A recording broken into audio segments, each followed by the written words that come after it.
마음에 새기세요. 왜냐하면 너무 중요하기 때문에.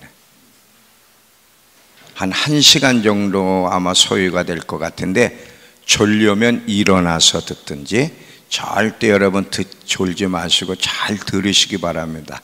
왜냐하면 이 메시지는 죽을 때까지 못 들을 수가 있어요. 자, 오늘 제목은 시온의 복된 소식을 전하도록 부름받은 나라. 제목이 시온의 복된 소식을 전하도록 부름받은 나라가 있다는 거예요. 그게 어느 나라인지를 이야기합니다. 자, 우리 영상으로 성경 본문을 먼저 봅니다. 자, 잘 보세요. 좋은 소식을 전하며 평화를 공포하며 복된 좋은 소식을 가져오며 구원이 이르렀다고 말하며, 그런 시온을 향하여 이르기를 내 하나님이 통치하신다 하는 자의 산을 넘는 발이 어찌 그리 아름다운가. 지금 이 말씀은 마지막 때 있을 얘기인데, 마지막 때 이스라엘을 향해서 하나님의 회복을 알리며 이제 그들이 기대하고 있는 왕이 오신다는 것을 외치면서 그 왕이 오실 길을 예비하도록 외치는 자의 이야기가 오늘 본문의 말씀이에요. 아까 이사야 40장 우리 집사님도 함께 나누는데, 아마 이사야 40장을 보면 1절부터 5절에, 자, 위로하라, 내 백성을 위로하라. 뭘 위로하라고 하냐? 너희 하나님께서 말씀하신다. 예루살렘의 마음을 위로하며 이렇게 말하라는 거예요. 예루살렘의 복역 기간이 완전히 끝났고 형벌도 다 치렀으며 여호와의 손에서 그 죄값을 2배나 받았다고 선포하라. 한 목소리가 외친다. 광야에 여호와의 길을 내라. 사막에 우리 하나님께서 오실 큰 길을 곧게 닦으라. 모든 골짜기는 높이고 모든 산등과 언덕은 낮추고 가파른 곳은 고르게 하고 울퉁불퉁한 곳은 평지로 만들라. 여호와의 영광이 드러날 것이니 모든 사람이 그것을 함께 볼 것이다. 여호와께서 친히 입으로 말씀하셨다. 자, 지금 이방인 교회를 향해서 말씀하시는 건, 내 백성 이스라엘을 너희는, 이방인 교회 너희는 위로하라는 것. 이제 너희들의 복역의 기간이 끝났고 형벌도 다 치렀고 죄값을 다 받았다는 거예요. 이제는 하나님이 너희를 회복하기 위해 구원하러 오신다는 거예요. 그의 오실 길을 예비하라. 회개하면서 예비하라고 하는 것이 이제 쭉 그 뒤에 나와요. 그렇게 하고 있으면 여호와의 영광이 나타날 것이고 모든 사람이 하나님이 임하시는, 예수님이 왕으로 오시는 것을 볼 것인데, 이것은 주님의 입에서 직접 하신 말씀이라는 거예요. 자, 이 마지막 때 이스라엘의 기쁜 소식을 전하는 일을 이방인 교회가 맡았어요. 이방인 교회가 맡았는데, 그 이방인 교회 가운데서도 그 일을 중심에 이루는 나라가 있다는 거예요. 이사야 40장 이후에 보면 이방인 교회가 이스라엘 회복을 위해 부름받았는데, 근데 이방인 교회 가운데서도 특별한 백성 나라를 통해서 하나님이 그 사명을 맡기시겠다고 하는 거예요. 근데 그 나라가 이제 어떤 나라냐? 결론을 하고 이제 풀어갑니다. 대한민국이라는 거예요. 그러면 우린 질문하기를, 왜 대한민국이냐? 성경에 나와 있냐? 이걸 이제 우리가 풀어가야 되는데, 자, 보세요. 하나님 안에서 이스라엘과 대한민국이 어떤 관계가 있는지에 대해서 우리는 알아야 돼. 왜냐하면 성경에 그것이 기록되어 있기 때문에. 한국과 이스라엘의 관계에 대해서 왜 우리는 몰랐냐면, 성경이 없었기 때문에가 아니라 성경을 잘못 해석해서 가르쳐 줬기 때문에 그걸 몰랐을 뿐이에요.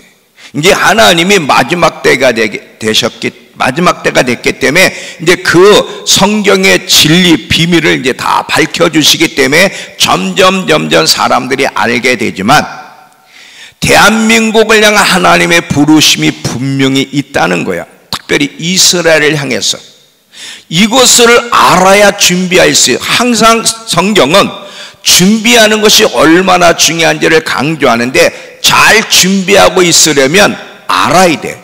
진리를 알아야 준비하고, 준비돼야 하나님의 때에 동역할 수 있는 거예요. 마지막 때 하나님과 동역하려면 준비됐을 때 동역할 수 있고, 준비하려면 알아야 되는 거예요.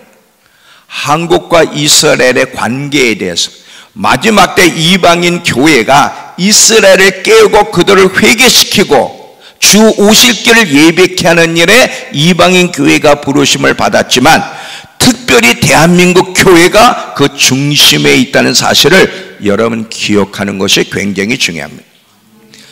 우리나라를 보면 여러분, 전쟁으로 폐허간 나라예요. 전쟁으로 폐허가 된 나라인데, 지금 이제 70년이 지났지만 70년 만에 폐허가 된 나라가 영적으로 육신적으로 축복받은 나라는 세상 어디에도 없어요.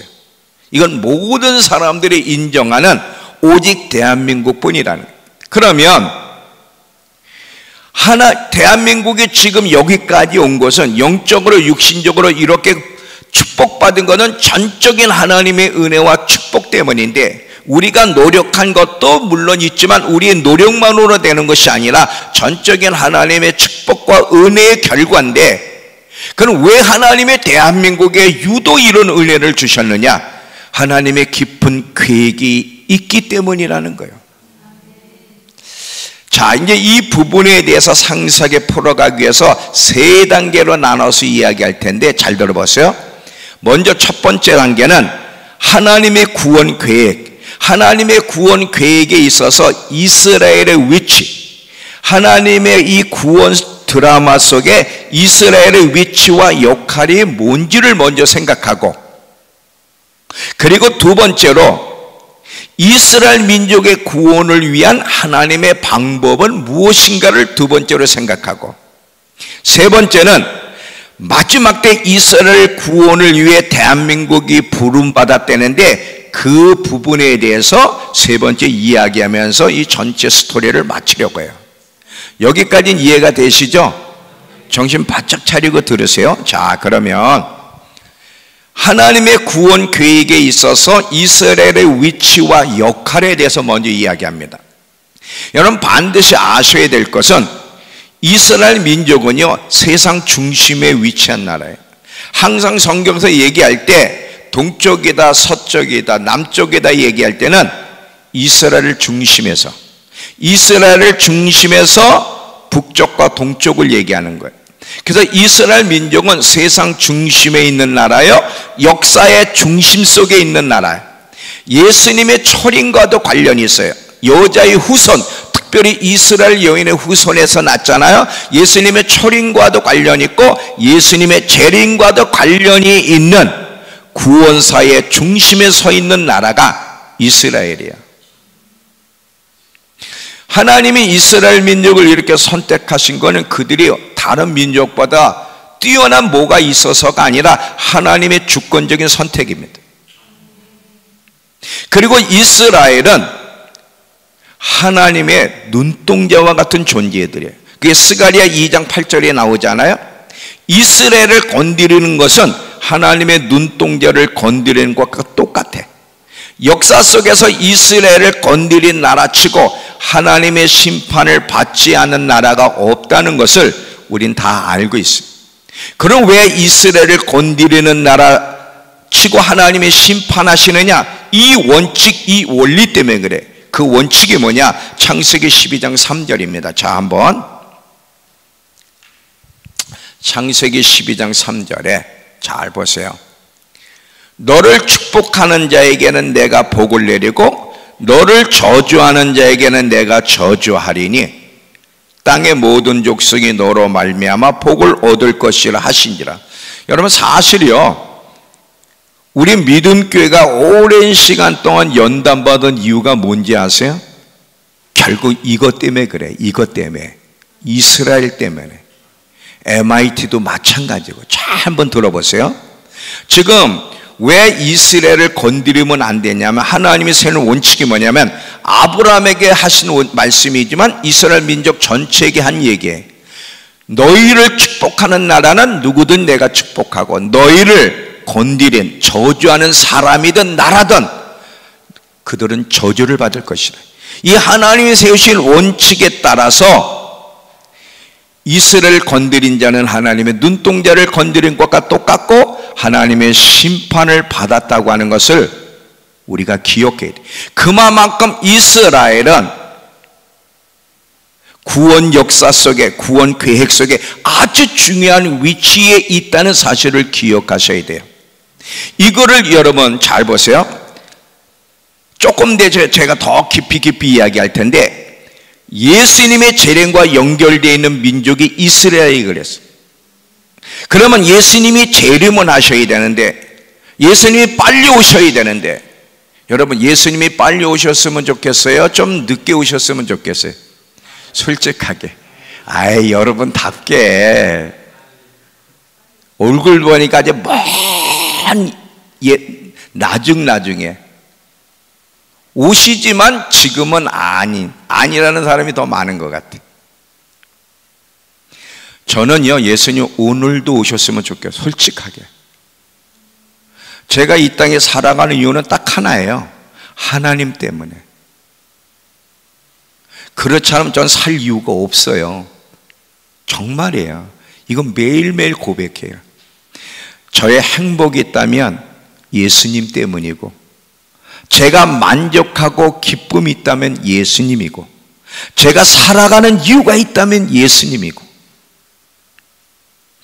예수님 때문에 제가 살아가는 거예요. 다른 것엔 소망이 없어.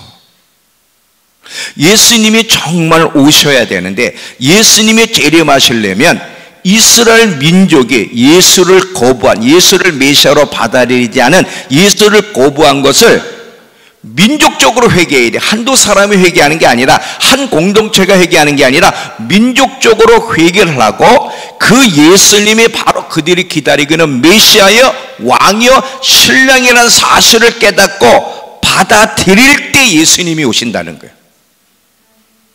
그리고 예수님이 그들이 회개하면 예수님이 오셔서 예수님의 천년 왕국을 어디에 보좌를 두고 세상을 통치할 거냐면 예루살렘 시온에다가. 그만큼 이스라엘이 차지하는 위치는 엄청난 겁니다. 자, 우리 한번 이스라엘 민족의 예수님을 메시아로 왕으로 신랑으로 받아들여야만 예수님이 오신다는 부분에 대해서 한번 성경을 볼게요. 자, 이거는 영상이 없어요. 한번 우리 핍시다. 마태복음 23장. 마태복음 23장 37절부터 39절 먼저 마태복음 23장 37절부터 보면, 자, 신약 40페이지. 예루살렘아 예루살렘아 선지자들을 죽이고 내게 파송된 자들을 돌로 치는 자요 암탉이 그 새끼를 날개에 모음같이 내가 네 자녀를 모으려 한 일이 몇 번이더냐. 그러나 너희가 원하지 아니하였도다. 보라, 너희 집이 황폐하여 버려진 바되리라. 내가 너희에게 이르노니 이제부터 너희는 찬송하리라. 주의 이름으로 오시느니. 예수님을 메시아로 왕으로 인정할 때까지, 이런 뜻이. 그럴 때까지는 나를 보지 못하리라. 예수님을 보려면, 만나려면, 예수님이 오시려면 이스라엘 민족이 민족적으로 회개를 하고 예수님을 메시아로 왕으로 신랑으로 받아들여야 돼. 호세아서 5장, 호세아 구약 소선지서 호세아서 5장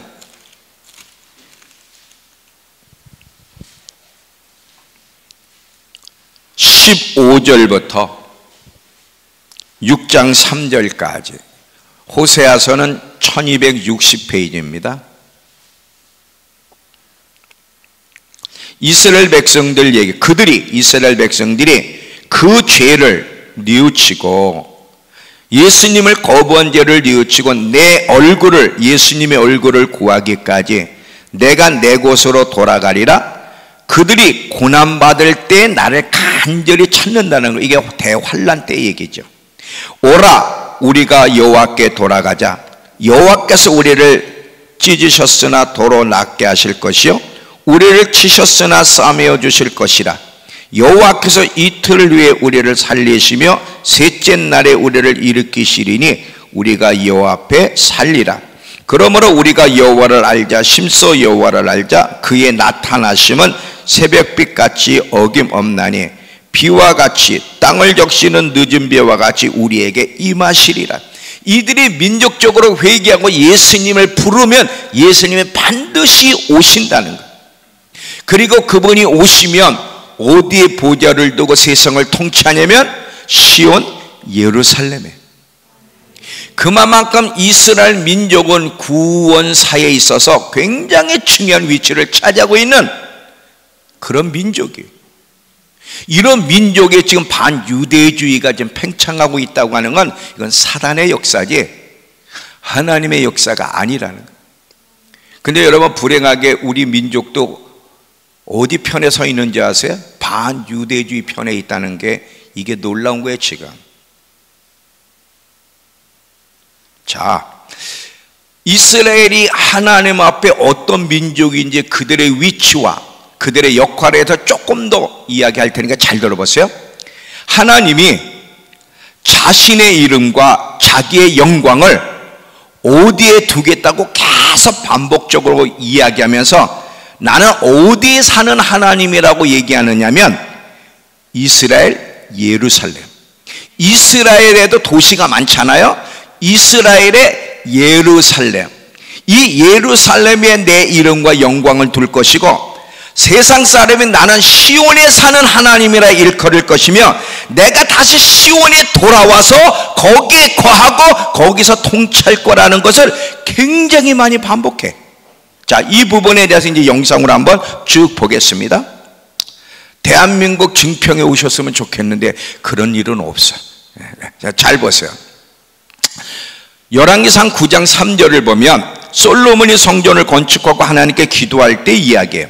여호와께서 그에게 이르시되 내 기도와 네가 내 앞에 간구한 바를 내가 들었은즉 나는 네가 건축한 이 성전을 거룩하게 구별하여 내 이름을 영원히 이 예루살렘 성전 이곳에 두며 내 눈길과 내 마음이 항상 여기에 있을 거라는 거예요.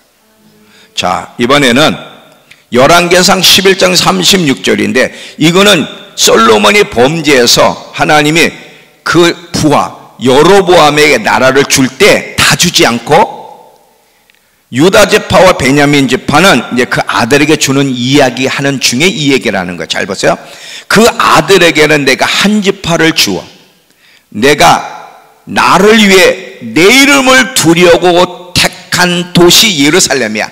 내 이름을 두려고 택한 도시는 예루살렘뿐이야.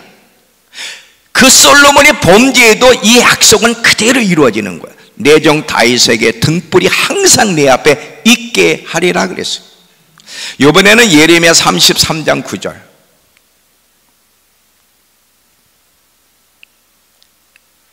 이 성읍은 예루살렘이에요.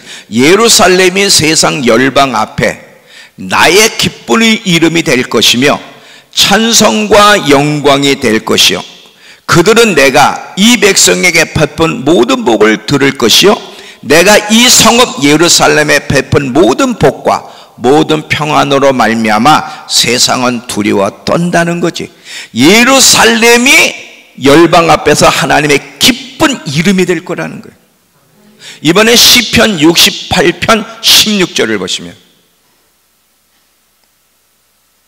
너희 높은 산들아 어째서 너희는 하나님이 계시려고 택한 산, 하나님이 계시려고 택한 시온산을 말하죠. 하나님이 계시려고 택한 산을 시기하여 눈초리로 바라보느냐. 여호와께서 그곳에 영원히 계실 것이다. 이번 시편 132편 13절과 14절 주님께서 시온을 택하시고 그곳을 당신이 계실 곳으로 삼으시기를 원하셔서 이렇게 말씀하셨다. 이곳 시온 예루살렘은 영원히 내가 쉴 곳, 이곳을 내가 원하니 나는 여기 예루살렘에 살겠다야. 이번엔 예레미야 3장 17절. 그때가 되면, 마지막 때가 되면 예루살렘이 그들에게 여호와의 보좌라 일컬음이 될 것이며 모든 백성들이 그 예루살렘으로 모일 거라는 거예요. 그분의 통치를 받기 위해서. 요엘서 3장 17절. 잠을 깨기에 좋은 방법 중에 하나가 우리 박원순 집사님처럼 아멘, 아멘, 그러면 순간 잠도 깨겠죠? 네. 네. 지금 뭐 자는 사람이 있다는 게 아니라 오늘은 정말 앉아서 너무 감사해. 잘 보세요. 제가 쓸데없는 얘기 안 하고 말씀만 쭉 풀 수 있도록 여러분이 저를 도와주셔야 돼요. 요엘서 3장 17절. 그런즉 너희가 나는 내 성산 시온에 사는 너희 하나님 여호와인 줄을 알 것이라.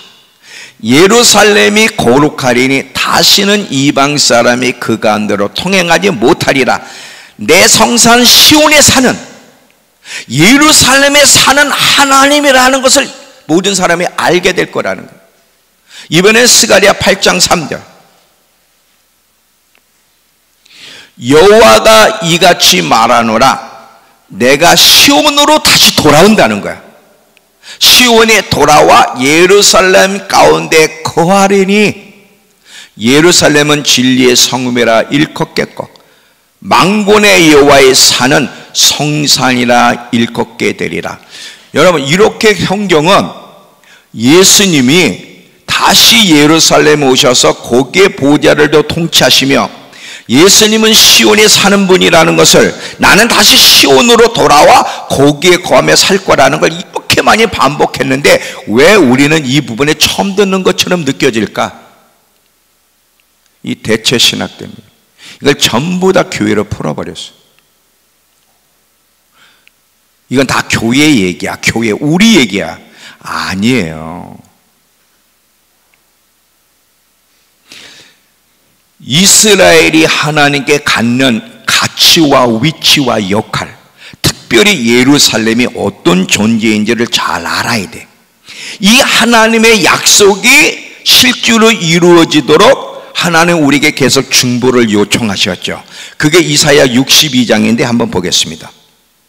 이사야 62장 6절 7절. 자, 영상역에서 예루살렘이여 내가 너희 성벽 위에 파수꾼을 세우고 그들로 하여금 주야로 계속 잠잠하지 않게 하였느니라.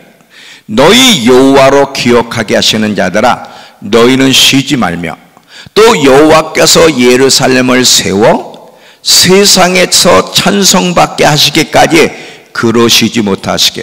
하나님의 약속, 예루살렘을 향한 하나님의 약속이 이루어질 때까지 중보자들 너희는 그 일이 이루기까지 나를 쉬지 못하시게 하라는 거예요.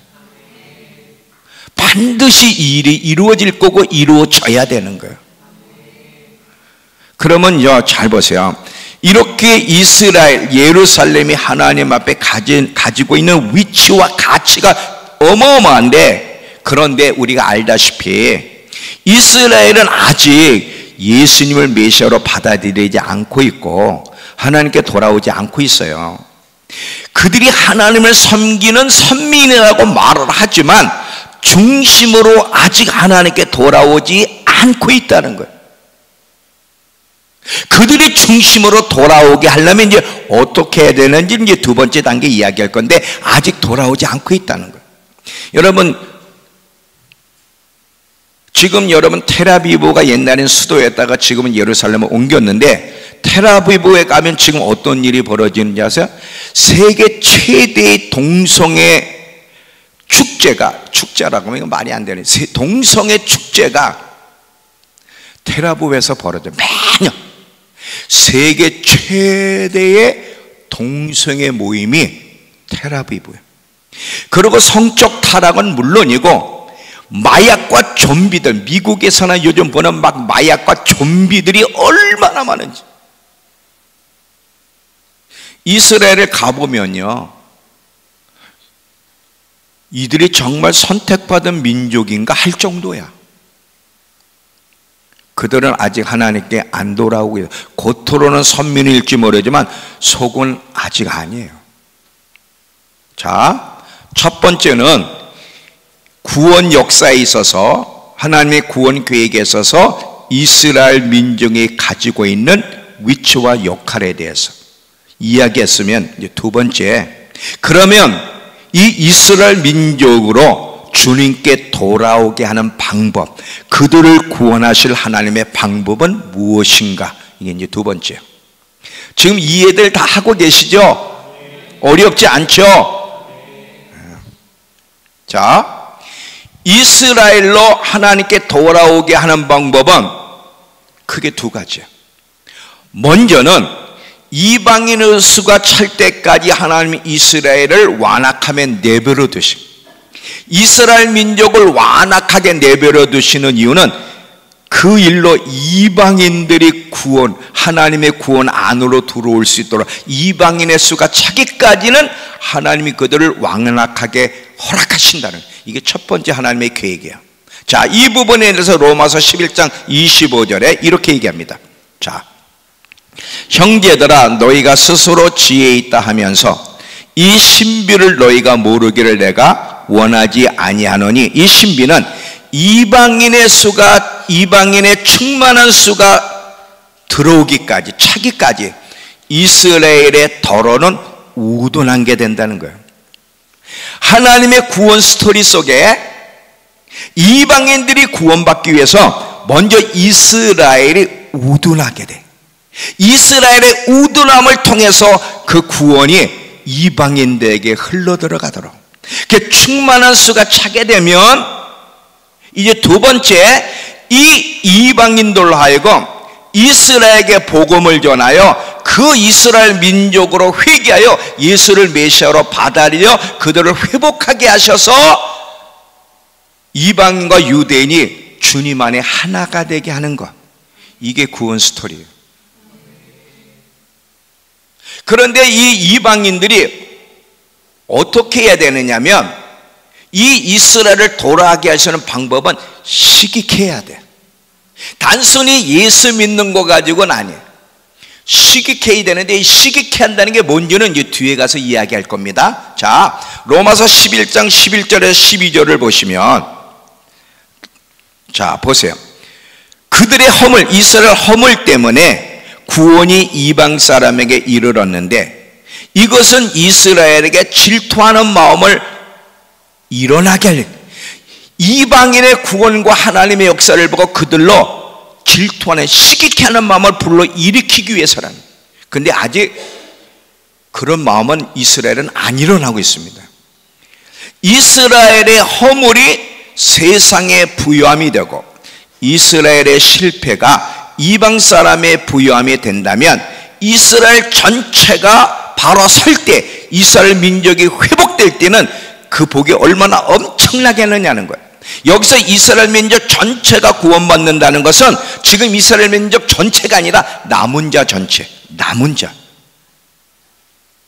자, 이방인 교회가 이스라엘 민족의 남은 자들로 주께 돌아오게 하는 것이 하나님의 설계인데, 이스라엘의 남은 자가 돌아와야 돼. 이 남은 자에 대해서 엘리야가 이렇게 말해냈는데, 자, 한번 로마서 11장 3절에서 5절을 보면 엘리야가 이스라엘을 고백할 때 하나님 뭐라고 하시는가 보세요. 이 남은 자에 대한 이야기인데, 엘리야가 이스라엘을 고발하여 하나님께 호소하기를, 주여, 그들이 주의 예언자들을 죽이고 주의 제단들을 부수었습니다. 오직 저만 남았는데 그들이 제 목숨도 찾고 있습니다 라고 했습니다. 그러나 하나님께서 그에게 무엇이라고 대답하셨습니까? 내가 나 자신을 위하여 바알에게 무릎 꿇지 않은 7,000명을 남겨두었다라고 하셨습니다. 그러므로 이와 같이 예나 지금도 은혜로 선택받은 남은 자가 있습니다. 그래요. 남은 자. 자, 잘 들어보세요. 지금 이스라엘 구원을 위해서 정말 목숨 바쳐 애쓴 사람이 있다면 사도 바울이에요. 사도 바울은 이방인의 사도로 계속 복음을 전하면서 먼저 유대인 회당에 가서 그들에게 복음을 전하고 어떻게 해서든 자기 민족의 주께로 돌아오게 하려고 안간힘을 쓴 사람이 사도 바울이야.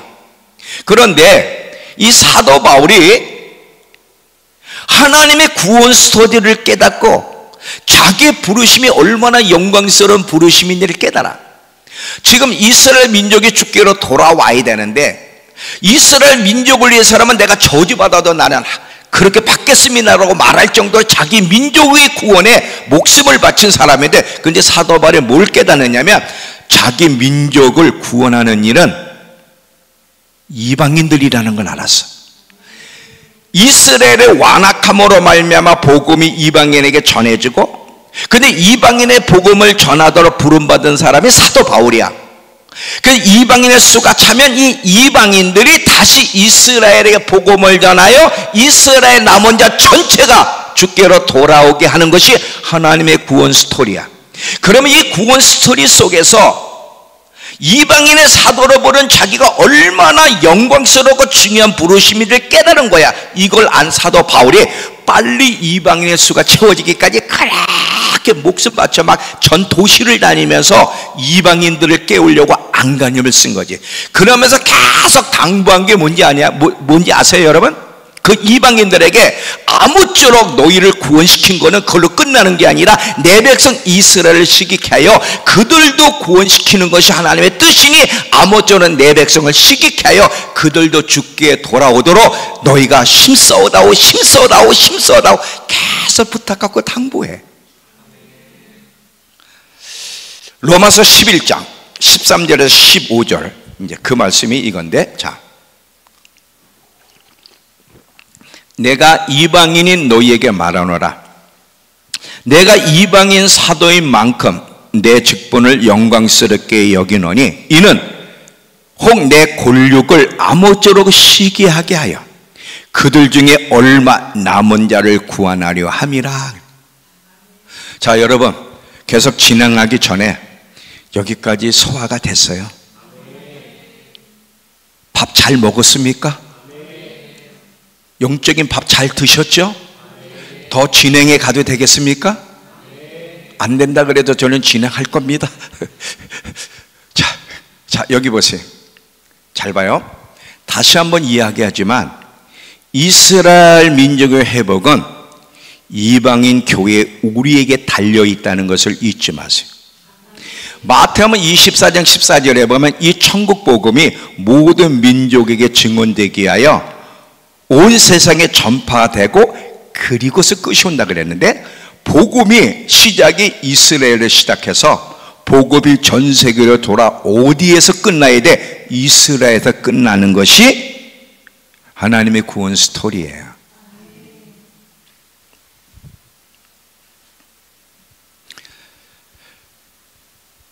그렇기 때문에 교회는 두 가지 사명이 있어요. 하나는 이방인의 수가 충만하게 찰 때까지 빨리 복음을 전해야 돼. 우리 믿음교회가 그 부르심 가운데 하나거든요. 여러분, 왜 우리가 막 인도네시아도 가고 우리나라도 그렇지만 여러 나라 가야 되냐면 이방인의 수가 빨리 차기까지. 그게 첫 번째 교회의 부르심이고요. 두 번째는 더 중요한 거는 뭐냐? 이스라엘에게 복음을 전하여 그들로 시기케 하여 하나님께 돌아가게 하는 이 두 가지 사명, 이거는 선택이 아니라 반드시 명령이에요. 저와 여러분이 그리스도인 교회잖아요. 이방인 교회거든요. 이방인 교회의 한 지체들인데 우리에게는 이 사명 때문에 사는 거야. 여러분, 왜 하나님이 건강 주셨고, 왜 공부시키고, 왜 사업도 하게 하시고, 왜 직장도 다니게 하시고, 왜 복도 주시고, 왜 그러신지 아세요? 이 사명을 이루라고요. 이 사명. 이것 때문에 하나님이 지금 우리를 살게 하시고 은혜 주시고 축복하는 거지, 잘 먹고 잘 살라고 편안하고 안락하게 살라고 우리를 지금 이 땅에 남겨놓으신 것이 아니라는 거예요.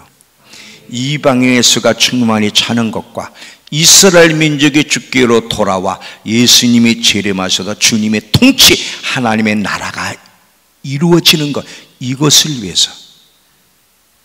이거는요, 뭐 선교사님이나 어떤 특별한 목사님들만 하는 것이 아니라 모든 교회, 모든 그리스도인들에게 주어진 명령이며 사명이라는 걸 잊지 마세요. 우린 이곳을 위해 끊임없이 중보해야 되고, 정말 실제로 가서 복음을 전해야 되고, 못 가면 복음 전하는 사람들을 뒷바라지 하더라도 그들이 가서 복음을 전하여 이스라엘 민족이 주님께로 돌아와 예수님의 재림이 준비될 수 있도록 어떤 모양으로도 우리는 힘써야 되는 거예요. 여기까지 이해가 되셨죠? 나 아직 잘 이해가 안 됩니다. 솔직하게 선도를 다시 한번, 처음부터 다시 한번 할게. 이해가 되셨어요? 믿어도 돼요? 그럼 이제 마지막 세 번째. 그러면 이방인 교회가 이제 이 이스라엘, 이방인의 수가 차는 것도 그렇지만 이스라엘 민족으로 죽게 돌아오게 하는 사명이 있는데, 그러면 이방인 교회 어느 나라든 이방인 교회들이 그 일을 하겠지만 특별히 이 일에 하나님이 부르신 나라 백성이 있다는 거예요.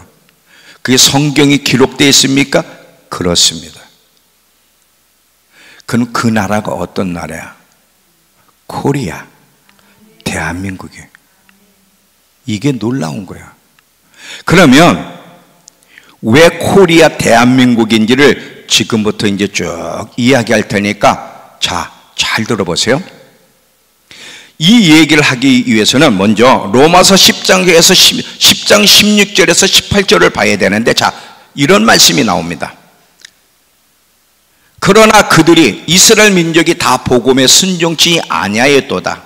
이사야가 이르되 주여 우리가 전한 것을 누가 믿었나이까 하였으니, 그러므로 믿음은 들음에서 나고 들음은 그리스도 말씀으로 말미암느니라. 그러나 내가 말하오니 그들이 듣지 아니하였느냐? 그렇지 아니하니 그 소리가 온 땅에 퍼졌고 말씀이 땅끝까지 이르렀도다 하였느니라. 지금 복음을 받아들이지 않은 이스라엘 백성들에 대한 이야기인데, 이스라엘 백성들이 복음을 받아들이지 않은, 예수를 받아들이지 않는 이유가 뭐냐? 그들이 복음을 듣지 못했기 때문에 예수께로 돌아오지 않았냐? 아니라는 거예요. 바울은 분명히 그들은 믿음은 들음으로 나고 그리스도 말씀으로 이제 들려지는데, 이들이 못 들었냐? 들었다는 거예요. 들었는데도 불구하고 이들은 그걸 받아들이지 않고 믿지 않았다는 거예요. 그러면서 계속해서, 자 여기 보세요, 계속해서 또 뭐라고 얘기하냐면 그들은 또 알고 있다는 거예요.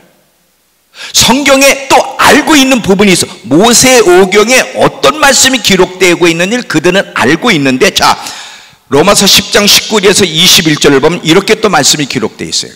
잘 보세요. 내가 다시 묻습니다. 이스라엘이 알지 못하였습니까? 이에 대하여 하나님께서 먼저 모세를 통해 이렇게 말씀하셨습니다.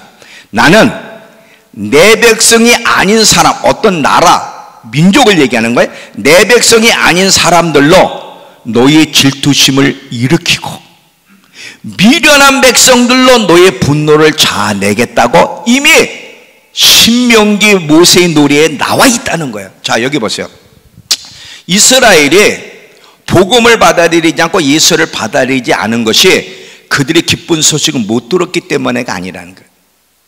온 땅에 퍼졌지만 그들은 그것을 받아들이지 않았을 뿐 아니라 또 그들은 알고 있는 게 있다는 거예요.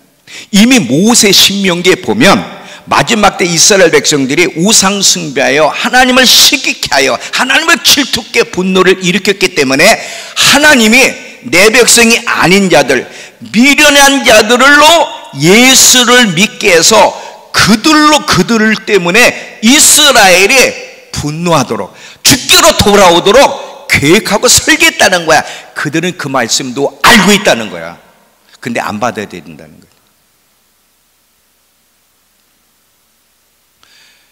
잘 들어봐요.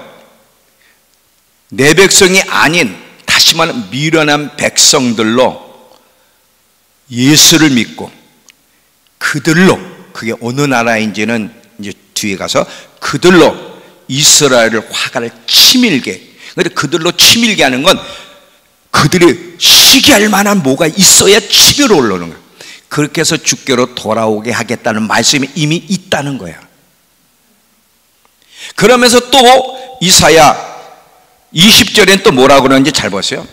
자, 계속. 자, 또한 이사야가 뭐라고 또 말했냐? 나를 찾지 않는 사람들을 내가 만나주고 나를 구하지 않는 사람들에게 나를 나타낸다는 게 이사야 65장 얘기인데 이미 다 기록되어 있다는 거야. 기록되어 있는데 이들이 어떻게 했냐? 21절을 보면 또한 이사야는 하나님께서 이스라엘 보고 복종하지 않고 고역하는 백성에게 나는 온종일 내 손을 내밀었다는 말씀이 선포되었습니다. 이렇게 하나님은 이스라엘 민족이 주께로 돌아오게 하기 위해서 복음이 선포됐고 어떻게 그 민족을 구원할 것인지 이미 모세에게도 모세의 노래를 통해서 다 기록했는데 그래서 하나님은 다양한 방법으로 이스라엘이 돌아오도록 손을 내밀었는데도 거절했다는 거예요. 그러면 여기서 우리가 주목해야 될 것은 주님을 떠난 이스라엘 백성으로 주께 돌아오게 하는 것이 지금 이 내용 안에 있는데 아까 신명기 32장 얘기예요. 잘 보세요. 지금 신명기 32장 21절을 다시 잘 보면 자, 신명기 32장 21절 잘 봐요. 하나님이 아닌 것으로 내 질투를 일으키며 험한 것은 내 진노를 일으켰으니 이스라엘 백성들이 우상 숭배해서 하나님의 진노를 일으켰으니 나도 내 백성이 아닌 자, 내 백성이 아닌 나라, 아닌 백성이 다 똑같아. 내 백성이 아닌 자로 그들에게 시기 나게 하며 근데 그들은 어리석은 민족이에요. 어리석은 민족으로 그들의 분노를 일으키겠다. 그러니까 하나님 백성이 아니었던 사람들 미련한 백성들을 하나님 백성으로 삼아서 이스라엘을 시키하여 주께로 돌아오게 하는 것이 하나님의 계획이라는 거야. 그러면 잘 봐요. 이런 질문이 있어요. 아니 꼭 그러면 예수 믿고 예수 믿은 나라가 잘 되는 것까지 이스라엘은 시기합니까? 아니옵시다. 여기서 자 이제 시기한다는 게 무슨 말인지 설명까지 잘 들어봐요. 이스라엘 민족이 시기할 수 있는 것 딱 하나야. 뭐냐면 예수 믿고 잘 되고 강한 나라로서는 시기가 안 돼. 오히려 이스라엘은 이 크리스찬들 때문에 더 많은 상처 속에 있어. 중세 때 여러분, 중세 때 예수의 이름으로 이 크리스찬들이 이스라엘을 함락시켜서 고통을 준 거 아시죠? 역사 속에서. 지금도 옛날이나 지금도 기독교 국가들 얼마나 많아. 그 중에 하나가 미국 트럼프잖아. 그러면 트럼프 미국을 보고 이스라엘이 시기케 해요? 돌아버려. 지금 트럼프가 왔다 갔다 막 해가지고 지금 이스라엘에 화가 나고 돌아버린다니까. 잘 봐요. 예수 믿는 사람 때문에 기독교 국가 때문에 이스라엘은 오히려 상처가 더 많지 그것으로 그들은 시기할 수가 없어. 그러면 분명히 한 백성을 일으켜서 원래 이게 이방인들이 이 부르심을 이루어야 되는데 그래서 사도 바울이 계속 이방인 교회 너희는 아무쪼록 내 백성을 시기케 하여 내 백성이 돌아오게 해다고 해도 지금 그걸 못 이뤘잖아요. 근데 더 구체적으로 한 나라를 얘기해. 한 나라, 내 백성이 아닌 민족, 미련한 민족을 선택해서 그들로 이스라엘을 시기케 하겠다는데 이 시기는요 이겁니다. 먼저 예수를 믿어야 돼. 예수를 믿어서 하나님이 내린 축복을 경험해야 되는데 여기서 끝나면 안 되고 정의로운 국가가 돼야 돼. 이스라엘을 시기할 수 있는 것은 딱 하나, 하나님의 정의가 물 흐르듯 그런 나라를 눈으로 보고 만진 바 될 때만 회개를 해. 왜냐하면 이스라엘은 하나님의 나라잖아요. 다윗이나 솔로몬 때 하나님이 그들을 세우신 이유는 뭐냐면 하나님이 통치하는 나라가 세상 나라와 어떻게 다른지를 보여주고 싶었던 거예요. 정의의 하나님. 호세아서 10장 12절에 보면 너희가 정의를 사랑하며 인자를 사랑하며 묵은 땅을 기경하면 정의를 비같이 내려주겠다는 거예요. 하나님이 다스림을 받는 나라는 정의로 나라야. 그러니까 지금 이스라엘 민족의 꿈을 꿨던, 이루지 못했던, 예수 믿고 강대하고 복받을 뿐이 아니라 하나님의 통치 정의로 나라가 세워지는 걸 볼 때, 그걸 눈으로 보고 만진바 될 때 이스라엘 민족이 원래 자기들이 그랬어야 되는데 그렇지 못한 걸 보고 시기하여 그들이 주께로 돌아오게 하겠다는 거야. 이게 시기한다는 거야. 이해가 돼요?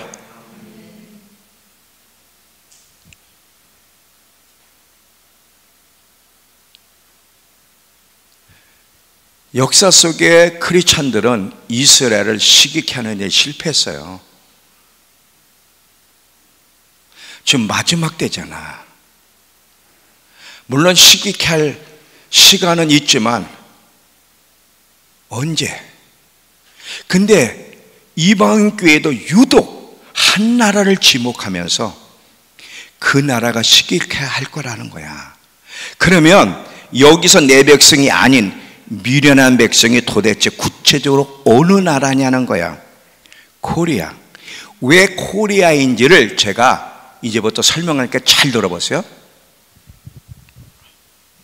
여기까지 여러분 이해가 되셨죠? 자, 그러면 이 하나님이 계획하고 계신 나라가 대한민국인 거 결론을 내리고 왜 그런지를 이제 설명하니까, 첫 번째 이사야 55장 5절을 보면 이런 말씀이 있어요.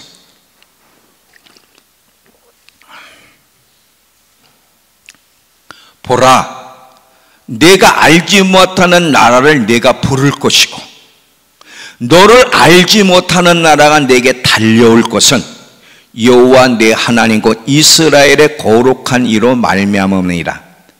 이는 그가 너를 영어롭게 하였느니라. 자, 여기 보면 하나님이 이스라엘 민족을 향해 달려가는, 그들을 시기케 할 나라는 어떠냐면 이스라엘이 그 나라를 몰라.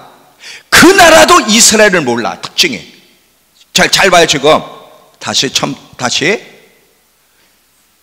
잘 들어야 돼. 55장 다시 5절 다시 돌려주세요. 네, 자, 내가 알지 못하는 나라야. 그 달려올 나라는 이스라엘에 전혀 모르던 나라. 그리고 또 그 나라도 너를 몰라. 잘 봐요. 이스라엘의 역사를 보면 이스라엘 독립하기 전까지 유대인 공동체 회당은 중국인이 일본이 어디나 다 있었는데 한국에는 없어요. 한국은 이스라엘을 모르는 나라. 이스라엘도 코리아를 몰라. 지금은 한류 열풍이다. 막 경제 지금 우리나라가 많이 올라오니까 막 기술적인 교류가 있어서 지금은 알지만 독립하기 전까지는 우리도 그들을 모르고 그들도 우리를 몰라. 이게 첫 번째야. 그 나라의 특징. 이해가 됐어요? 두 번째는, 자, 두 번째는 65장 1절을 보시면 65장 1절에 65장 1절 나는 내게 물어오지도 않던 사람들에게 대답해 주었다. 나를 찾지도 않았던 사람들도 내가 만나 주었다. 내 이름을 부르지 않는 나라에게 내가 여기 있다, 내가 여기 있다 한다는 거예요. 자, 그러면 두 번째로 특징이 뭐냐면 이 나라는 주님을 찾지도 이름을 부르지도 관심도 없던 나라야. 이 나라에 주님이 일방적으로 와서 당신을 계시하는 나라야. 여러분, 대한민국이 주님을 찾았어요? 아니에요. 주님의 이름을 부른 적도 없어. 유교 사상, 불교 사상, 우상 숭배의 나라에 주님이 일방적으로 찾아오신 거예요. 아직 여기까지는 코리아라고 볼 수는 없지만 하여튼 한 나라가 있다는 거야. 이 한 나라가 너희에게 달려올 때 너희는 거부하지 말고 받아들여라. 이사야 55장 6절에서 7절을 보시면 그 앞으로 옳지. 자, 보면 너희는 여호와를 만날 만할 때에 그 너희가 모르던 한 나라, 이 미련한 백성이 너에게 달려올 때, 그때가 여호와를 만날 때, 그때 거부하지 말고 찾으라. 가까이 계실 때 그를 부르라. 악인은 그 길을, 불의한 자는 그 생각을 버리고 여호와께로 돌아오라. 그리하면 그가 긍휼히 여기시리라. 우리 하나님께로 돌아오라. 그가 너그럽게 용서하리라야. 한 나라가 너희한테 달려가면 거부하지 말고 그때가 나를 만날 때고 회개할 때니까 그들을 받아들이고 나를 찾으라는 거야. 회개하고 내 앞에 나오라는 거야. 이때 또 이스라엘은 또 질문할 걸 주님은 아셨어요. 뭐냐면, 어찌 이방인들로 선민의 구원의 도구로 쓰십니까? 이런 또 질문을 할 건데, 이렇게 질문하고 항의하지 말라고 하면서 또 이렇게 말씀하세요. 이사야 55장 8절에서 11절. 나의 생각은 너희 생각과 다르며 나의 길은 너희 길과 다르다. 주님이 하신 말씀이다. 하늘이 땅보다 높듯이 나의 길은 너희 길보다 높으며 나의 생각은 너희 생각보다 높다. 비와 눈이 하늘에서 내려 땅을 적셔서 싹이 돋아 열매를 맺게 하고 씨 뿌리는 사람에게 씨앗을 주고 사람에게 먹거리를 주고 나서야 그 근원으로 돌아가는 것처럼 내 입에서 나간 말도 내가 뜻한 바를 이루고 나서야, 내가 하라고 보낸 일을 성취하고 나서야 내게 돌아온다는 거야. 하나님이 하신 말씀은 반드시 이루어진다는 거예요. 그러면 어떤 한 나라가 이스라엘 땅에 달려갈 건데, 그때 너희는 주님을 만날 때임을 알고 왜 우리 선민을 저런 미련한 백성을 통해 섭니까? 라고 질문도 하지 말고, 니네 생각과 내 생각은 다르니까 이건 내 계획이야. 그 백성이 달려가 복음 전할 때 너희는 받아들이라는 거. 그러면 더 구체적인 이 세 번째, 이 나라 위치가 나와. 왜 자꾸 대한민국이라 하냐면, 이 달려갈 이 미련한 백성, 주님이 일방적으로 찾아와 만나준 백성이 어느 나라인지를, 위치를 정확하게 말씀하고 있어요. 그 두 가지 봅니다. 자, 이사야 46장 9절에서 11절을 보시면, 이사야 46장 9절에서 11절. 너희는 옛적일을 기억하라. 옛적일을 잘 기억해라. 나는 하나님이라. 나 외에 다른 신이, 다른 이가 없느니라. 나는 하나님이라. 나 같은 이가 없어. 옛적일을 잘 기억해봐. 나는 말하면 반드시 이루시는 하나님이야. 딱 선포하면서 뭐라 그러냐면, 내가 시초부터 종말을 알리며 난 처음부터 마지막까지 다 알려. 난 하나님이야. 반드시 그 일을 이루셔. 아직 이루지 아니한 것을 옛적부터 보이고 이르기를 나의 뜻이 설 것이니 내가 나의 모든 기뻐하는 것을 이루리라 하였노라. 내가 동쪽에서 사나운 날짐승이라 그랬는데, 다른 성경 번역본 다 보면 독수리야. 동쪽에서, 여러분, 자, 독수리 아니래도 사나운 날아다니는 짐승 중에 사나운 날짐승, 가장 센 짐승이 뭐야? 독수리지 뭐. 참새 제비는 아닐 거잖아. 근데 우리나라 성경은 왜 이렇게 번역했는지 참 모르겠는데, 킹제임스나 다른 세 번역의 다른 우리말 성경에 보면 동쪽, 동방의 독수리 명확하게 나와. 그러니까 잘 봐요. 동쪽에서 동방의 독수리를 부르는데, 또 그 뒤에 보면 먼 나라라는 거야. 먼 나라. 꼭 가까운 나라가 아니야. 동방 독수리 하면 중동도 돼. 고레스가 동방에 있잖아요. 고레스. 그런데 고레스가 아닌 이유는 뭐냐면 먼 나라에서 온다는 거예요. 동방의 독수리인데 먼 나라에서 나의 뜻을 이룰 사람을 부를 것이라. 내가 말하였은즉 반드시 이룰 것이요 계획하였은즉 반드시 시행하리라. 이 말을 많은 사람들이요 고레스라고 그러는데, 고레스가 아닌 이유를 내가 계속 설명하니까 잘 들어보세요. 고레스가 동방에서 온 사람은 맞지만 먼 나라에서 오지 않았어요. 역사 속에서 고레스를 통해 하나님이 이스라엘 민족을 고국으로 돌아가서 성전 건축하게 하신 건 사실이지만, 이 말씀은 고레스의 이야기가 아닌 마지막 때 이야기예요. 자, 또 이제 구체적으로 위치를 또 얘기하는 말씀이 또 있어. 이사야 41장 25절부터 27절에. 자, 여기 보면 또 구체적으로 내가 북쪽으로부터야, 북쪽으로부터 한 사람, 다시 말하면 한 나라 한 백성을 일으켰은즉 그가 오리라. 그러면서 또 어디야? 그가 해돋는 곳에서부터 내 이름을 부르는 거야. 하나님을 아는 백성이 온다는 거. 고레스는요, 하나님 이름을 부른 적도 하나님을 아는 믿는 사람이 아닙니다. 이제 뒤에 가서 제가 그 역대하로 이야기할게요. 잘 봐요. 지금 동방의 독수리를 이사야 46장 얘기를 하고, 지금 41장에서는 근데 그 나라는 또 북쪽 해돋는 곳에서 내 이름을 부르며 달려온다는 거야. 내 이름을, 하나님 백성들이 달려온다는 거야. 근데 어떤 강력하냐나, 개발도상국 후진국이 달려오는 게 아니라 회반적 위에 임하듯 토기장이가 진흙을 밟는 것 같이 통치자를 위해 임하는 강력한 나라가 온다는 거야. 누가 처음부터 밝히 보여 우리가 알게 하였느냐?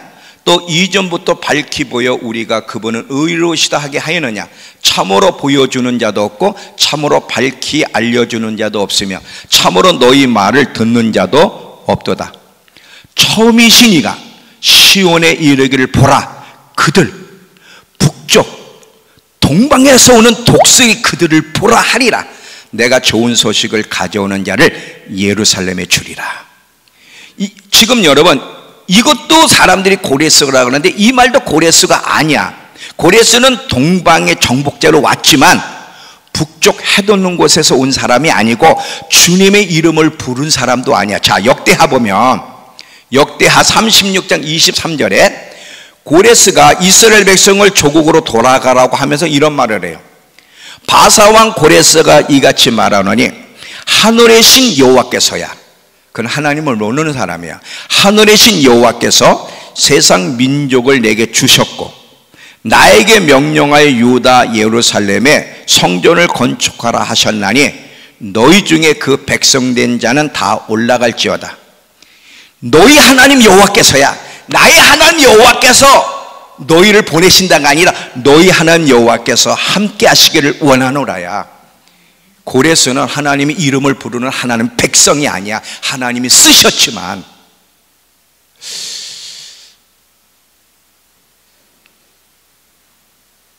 이해가 되셨어요? 고개 한번 끄덕해 주세요. 목사님 수고하셨다. 고개 한번 끄덕해 주세요. 자, 이스라엘 민족이 주께로 돌아와야 돼. 이스라엘 민족이 주께로 돌아오는 일은 단순히 복음만 전해가지고는 안 돼.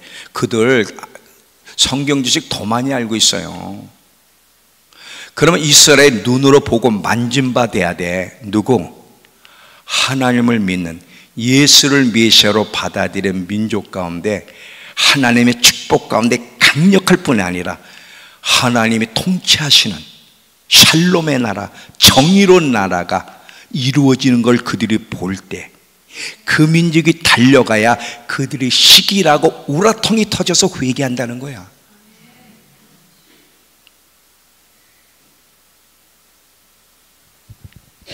동방의 독수리가 날아갈 거야. 근데 더 구체적으로 북쪽 해돋는 곳에서, 여러분 이 북쪽 이스라엘을 향해서 북쪽 해돋는 저쪽은 중국도 있고 일본도 있고 한국인데, 그럼 왜 목사님은 한국이라 그러냐? 중국도 있고 일본도 있는데, 자, 여러분 영상 보라 그런 거 보셨죠? 다 보셨죠? 자, 거기 영상을 보면 이번에 참 감사하게도 하버드 출신 역사학자와 고고학자들, 언어학자, 유대인 랍비들이 모여서 도대체 동방의 독수리가 어느 나라인지를 연구하다가 코리아를 발견했다 그랬잖아요. 그러면서 근거를 제시했는데, 잘 봐요. 많은 것 중에 일부분을 보면, 자, 왜 코리아라고 그들이 확신하고 기뻐했냐면 동해물과 백두산이 마르고 닳도록 하나님인데 하나님으로 사람이 바꾼 거게. 원래 하나님이야. 크리스천이야. 하나님이 보호하사 우리 나라만 여러분, 어느 나라 애국가가 특별히 아시아에 북쪽 해돋 놓은 곳에 있는 아시아에 애국가에 하나님이 도우사 이런 가사가 있습니까? 일본에 있어요? 찐따이짜와 중국에 있습니까? 없어요. 한국뿐이야. 이게 우연일까요? 여러분, 또 대한민국 첫 국회가 시작될 때, 재헌국회 시작 때 기도로 시작했다는 거 아시죠? 이 우주 만물을 창조하시고 인간의 역사를 다스리시는 하나님, 이렇게 기도로 시작한 나라예요. 어느 나라가 국회 시작할 때, 나라 세울 때 하나님께 기도함으로 나라 세운 나라가 아시아에 있나 보세요. 없어요. 또 우리나라 국화가 뭐예요? 무궁화잖아요. 무궁화가 영어로 로즈 오브 샤론이에요. 샤론의 장미, 샤론의 꽃이야. 아가서의 샤론은 예수님을 상징하거든요. 이래도 우연처럼 느끼십니까? 자, 한국은요, 전 세계적으로, 아시아에서는 물론 1등이고 전 세계적으로 가장 많은 선교사를 미국 다음으로 내보낸 나라고요, 아시아권에서 가장 성공적으로 기독교가 뿌리 내린 나라가 코리아예요. 그리고 이 코리아란 말이 어디서 유래됐냐면 고려에서 유래됐는데 꼬레아란 말이야. 여러분, 참 놀라운 게요, 인도네시아를 가고 중국에 가도요, 어디서 샀냐고 저한테 물어본 제가 코리아, 사우스 오브 코리아, 사우스 오브 코리아, 사우스 오브 코리아 그러면 그래, 아, 꼬레아 그래, 꼬레아. 시브리어로 꼬레아가 부름받은 자라는 뜻이래요. 부름받은, 하나님 앞에 부름받은 자라. 유대인 랍비가 꼬레아라는 단어는 하나님께 부름받은 자라는 뜻이라는 거예요. 어느 나라를 가도 한국 사람들을 향해 뭐라 그러냐면, 어디서 왔냐? 코리아라 그러면 그냥, 아, 꼬레아. 아, 하나님께 부름받은 자들, 하나님께 부름받은 자들, 이런 뜻이에요.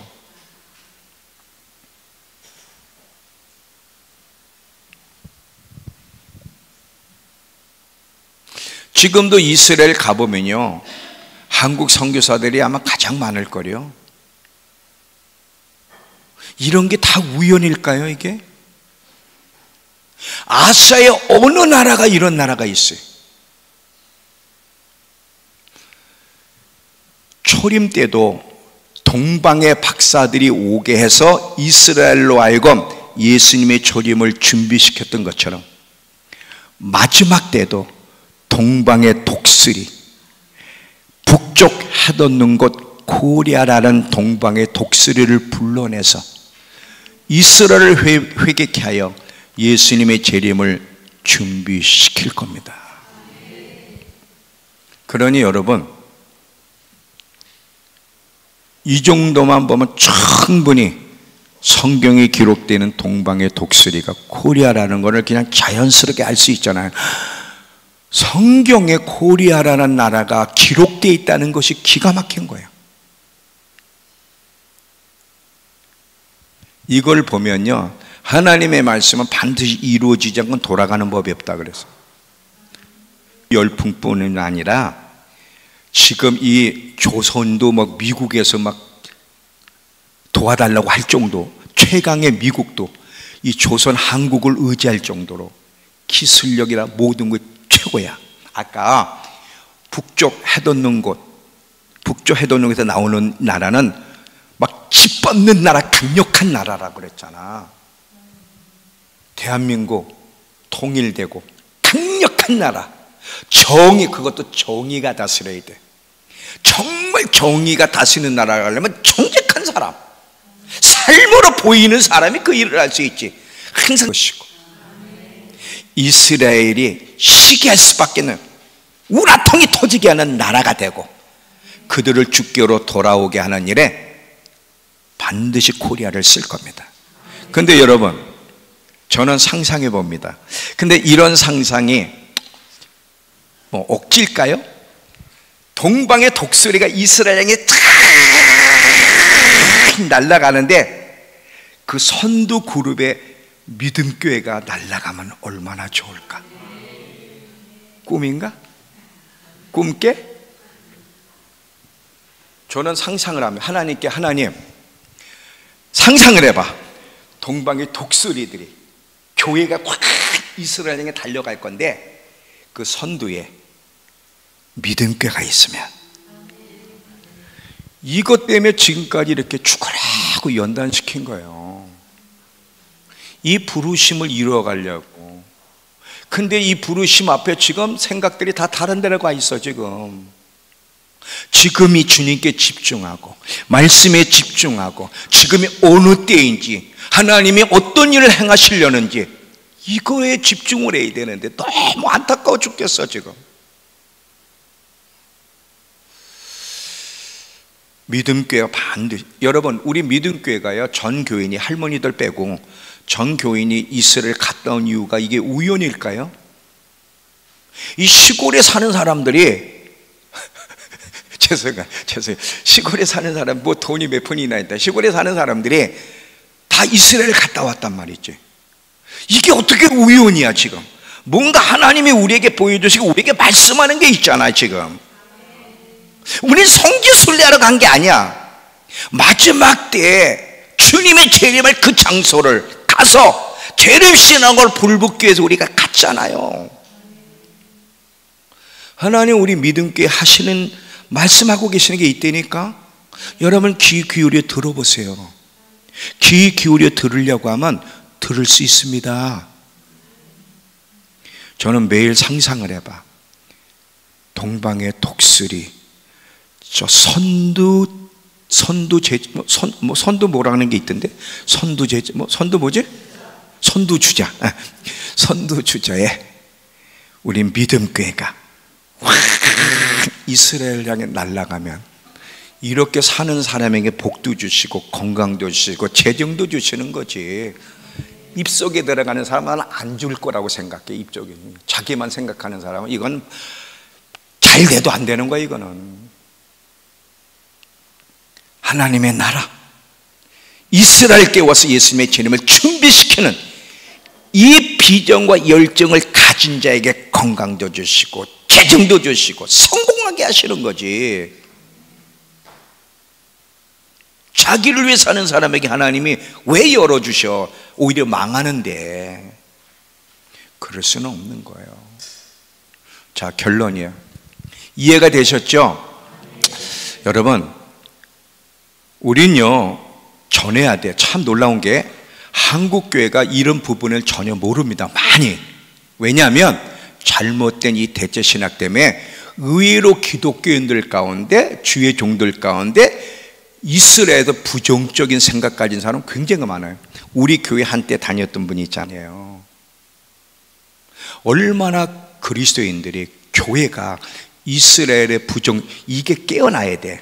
한국교회가 이스라엘에 깨어나야 되고 대한민국이 이스라엘에 깨어나야 되는데 이스라엘 깨울 수 있는 대통령이 서야 되는 거예요.